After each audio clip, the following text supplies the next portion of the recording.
Subscribe করুন টিকে, সেই সাথে বেল আইকন প্রেস করতে ভুলবেন না। বন্ধুরা, আজকের এই সত্যিকার ভূতের ঘটনাটি পাঠিয়েছিল সৌম্যদেব, বাংলাদেশের সিলেট থেকে। আর এই ভৌতিক ঘটনাটি তার নিজের সাথে ঘটেছিল। আজকের বিশেষ প্রশ্ন, তোমরা কি কেউ কখনো একা কবরস্থান বা শ্মশানে গিয়েছ আর সেখানে কোনো অস্বাভাবিক ঘটনা ঘটেছিল? ওই দিন ছিল রবিবার। বাড়িতে আমি ছাড়া আর কেউ ছিল না।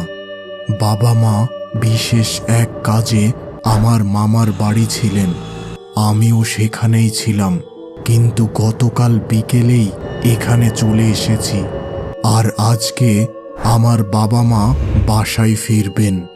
আমি সকাল 6টার দিকে ঘুম থেকে উঠে পড়তে বসি। পড়াশোনা শেষে রান্নাঘরে যেয়ে ভাত রান্না করলাম এবং ফ্রিজের তরকারি দিয়ে খাওয়া দাওয়া শেষ করলাম। আজকে কেন জানি স্কুলে যেতে মন চাচ্ছিল না। তবে আমার বাবা ছিলেন স্কুলের প্রধান শিক্ষক, তাই স্কুল ফাঁকি দেওয়ার সুযোগ নেই। অনিচ্ছা সত্ত্বেও এবার আমার নিজের সাইকেল নিয়ে স্কুলের দিকে রওনা হলাম। পথে আমার বন্ধু শাওনের বাড়ি গেলাম একসাথে স্কুলে যাওয়ার জন্য। কিন্তু ওদের বাড়ি যেয়ে ওর কোনো সাড়া পেলাম না। ভাবলাম সে হয়তো আগেই স্কুলে চলে গেছে, তাই এবার একাই স্কুলের দিকে রওনা দিলাম। স্কুলে পৌঁছে একদম হতবাক হয়ে গেলাম। দেখলাম প্রধান দরজায় বড় এক তালা ঝুলছে, অথচ আজকে কিন্তু স্কুল বন্ধ নেই। তাহলে কি এখনো স্কুলে কেউ আসেনি? এবার আমি ইমনদার জন্য অপেক্ষা করতে লাগলাম। তিনি ছিলেন আমাদের স্কুলের দপ্তরি। এই তালার চাবি তার কাছেই আছে। এদিকে এই স্কুলের সামনে একা দাঁড়িয়ে থাকতে আমার বেশ ভয় করছিল, কারণ এই স্কুলের পাশেই আছে একটি কবরস্থান। কি একটা মনে হতেই আমি তালার দিকে এগিয়ে গেলাম। আর এমন সময় হঠাৎ এক দমকা হাওয়ায় তালাটি খুলে গেল। আর সেই সাথে মনে হলো কেউ আমার পিছন দিয়ে হেঁটে গেল। দ্রুত পিছনে তাকিয়ে কিন্তু কাউকেই দেখতে পেলাম না। কিছু সময়ের মধ্যেই ইমনদা এসে উপস্থিত হলো। তাকে দেখে আমি জিজ্ঞাসা করলাম, কি ইমনদা, গেটে কিভাবে তালা লাগিয়েছিলে? একটু বাতাস হতেই খুলে গেল। ইমনদা কিন্তু কোনো জবাব দিল না।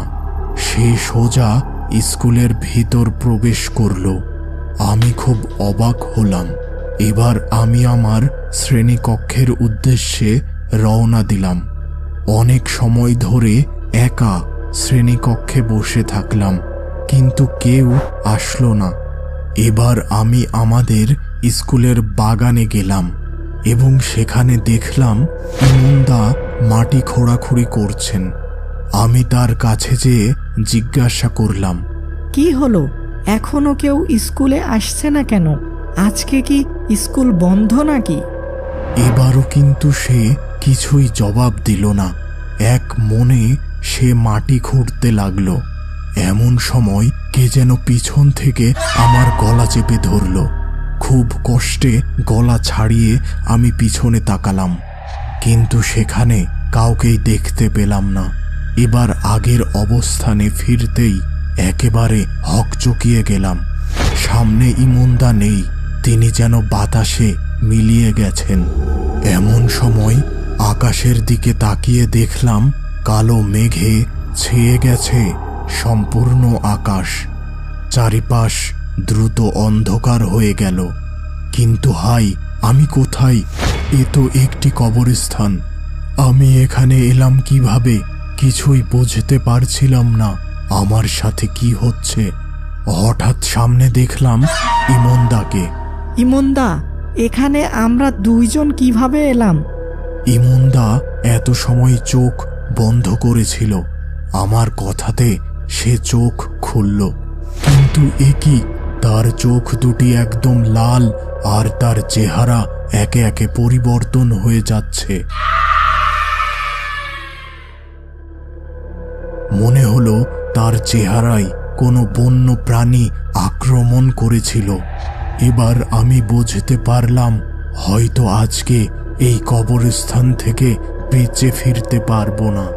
আমি চোখ বন্ধ করে ঈশ্বরের নাম জপতে শুরু করলাম এবং আমার মনে হচ্ছিল আমার সমস্ত শরীর যেন নিস্তেজ হয়ে যাচ্ছে, আর এভাবে আমি সেখানেই অজ্ঞান হয়ে যাই। জ্ঞান ফিরতেই আমি নিজেকে হাসপাতালের বিছানায় পেলাম।